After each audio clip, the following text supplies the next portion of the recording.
Isa wajjin gaaffii yartuun qopheeffadhee gaaffii deebii wajjin gochuuf jedha. Kanaaf isin immoo na wajjin turtanii amma xumura sagantichaatti akkana wajjin taatan gamanumaan isin affeera. Haceen jirti natti fakkaata turarraa. Tole hacee koo egaa guyyaa irraa bakkaatii qaamaan hin jirrettan si haasofsiisuuf adeema. Mee akkuma kanaan duraa jirtuu jedhiiti gara gaaffiif deebii keenyaatti hin jalqabuutti ceena. Takaalamee hin jira hin dandeenye waa. Anaana takaalu wacee koo. Yaadachuun illee gaarii miti garuu mee akkatti rukutamtee nu biraa deemtee beenna. Yeroo rukutamtee sana maaltu sitti dhagahame? Lafeedhaa miiladhe kaleena kirkirtee. Duukeetiif eenyuun komannaa jee?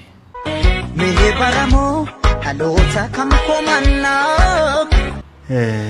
Garuu toof komannee gaariidhaan jedhaan ofii kooti. Garuu siin aceekoo dafnee si dhabnan seene. Kichuutti si dhabnan seene. Akkam goona maalo. Danda'uudha malee obsuudha lachittu maal godhu. Dhuguma mirga deemtee maal goona silas danda'uudha achi. Wanta finnu wanta deebifnu hin qabnu.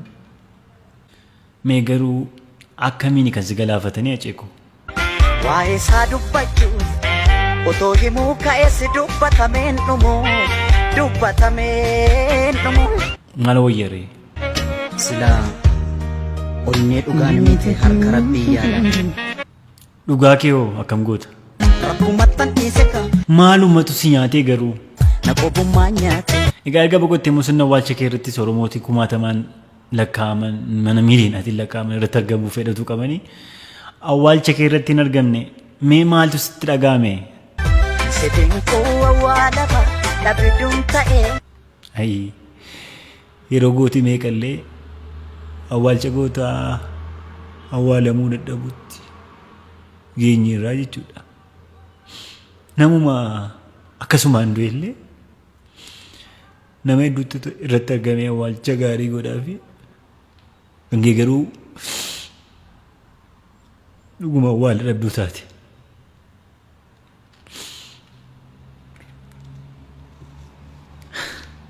Mee ta'u mee amma akkamitti jirta achi? Narrafa jedhus afataaf boraatiin naaf hin mijaa'u. Nanaa dhokku. Asuma ammee bineensatti si nyaatte sanaan maal jetta? Maal badii koo maalumaaf namni adeemsi baatee natti guyyaan dhiite. Nanaa ceeku. Anatti guyyaan na dhiibu. Ati silaa tokkummaa Oromootiif. Araanee warqamee hubqoonqoo na buute. Dhuguma hubqoonqoo si buute baay'ee yaadde Oromoon akka tokko ta'uuf baay'ee dhamaate. Si milkaa'ee nafte garuu tokkummaa Oromoof akka sana hiitee hubi qoonqoo si dhumee akkasumaan waan hafu sitti fakkaatee ture. Anaatti hin fakkaanne. Akkam beekuttis akka Oromoon mara beekuttis ati waan kaateef galmaan hin geenye tokkummaan Oromoo hin jiru amma gandaa wal qoonneerraa amantii wal qoonneerraa godinaa wal qoonneerraa. Utuu siin milkaa'in maaliif kichuutti nu jalaa deemte maaloo achi? Lafti galma kootisi na jalaa fagaate. Sababa jalaa fagaatteef dhiistee deemte? Haa ta'u. Egaa dachee naga si liqimsitee of keessa si gashatte tutureera. Akkamii amalli dachee?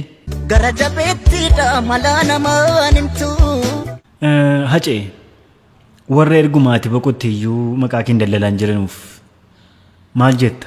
Anaan na qabattee maaf anaan na miita. Sedhamne kan miidhamnu irratti faayidaa siyaasaaf jecha hekeraa kee illee boqochisaan jiran miti hacee. Na aarsi bifum tokkoon meeqan du'e bifum tokkoon meeqan du'e. Dhuguma meeqa duute? Biyyi tokko du'aati meeqa duute beektaa? Goota. Egaa ati dabartee booda waan amma Oromoon keessa jiru kana otoo dhageessee hoo maal jettaa jee? Ooyee mankaraaree imimmaanii lakkuroobse. Amma iyyuu rakkoon Oromoon dhaabbanne maceeku. Anaan anaanii jedhamee fiyya anaa nyaatu biyya qomootiyya. Kun hundi maaliif Oromoo irratti ta'a garuu? Dubbii keenya takkan taane. Darara kana hunda kan nuti agarruuf kan nuti biliqas hidhamneefoo. Walii guduunfuuf sakaaluun dantaa taate walii gamnee rakkoonis keenya taate. Siiniyyuu kanarra biraas hidhamnu kaleessa maqaa baay'ee sirra keenya irra miti. Naaf gameera waa'uu. Silaa kan sitti duulu. Namaa bineensan qabu. Atoo kaayyoo fi ga'umsa kidhiistee dagattee taa'acee. Dhiifneen dagannee. Maaliif ija sitti diimeffatu garuu? Kan qaba. Dhugaadha. Aceeku Oromiyaa hedduudhuma tokko jaallatta miti? Dammuma birraa natti taate. Mee Oromiyaadhaan maal jettee turte? Siif jiraadhee du'uun koo egaa waan hin oolle. Aceegaa ati tokkummaa Oromoofis baay'ee namoota qabsaan keessaa tokko turte miti? Otoo naaf milkaa'e. Egaa bar tokko ni milkaata. Tokkummaa dhaabbilee Oromoofis akka ati qabsoofte beekaa? Har'aa boreetu kana fidee. Acee sababa hangaa irratti Oromoon tokko ta'uu dhiisee gandaaf godinaan wal qoodeef deebii argattee qabdaa laata? Eenyuun na deebisee. Siif milkaa'ee bar tokko ta'uu Oromoon tokko ta'ee maal jetta? Kunoo har'as annan jira. Eeyyee dhuguma ta'uu Oromoon tokko ta'ee wal qooduu dhiisee tokkummaan dhufte. Hacaaluun kaayyoon isaa kana sababa tureef jirtaa jenna nus sila. Ati mee dhimma Oromoo facee? Fira kootiin gargar ba'e. Fira faana gargar ba'e. Dhuguma Oromummaa si galaafate. Oromoof jiraachuutiif malee utuu akkuma warra kaaniitti jirta ta'e yoona lafa barbaadde akka barbaaddetti jiraatta. Tokkuma warra kaanii ta'e. Garuu sababati waa'ee Oromoo dhimma Oromoo haasoftuuf yeroo hundumaa Oromoof dhaabbattuuf kun sirra geessee Acee.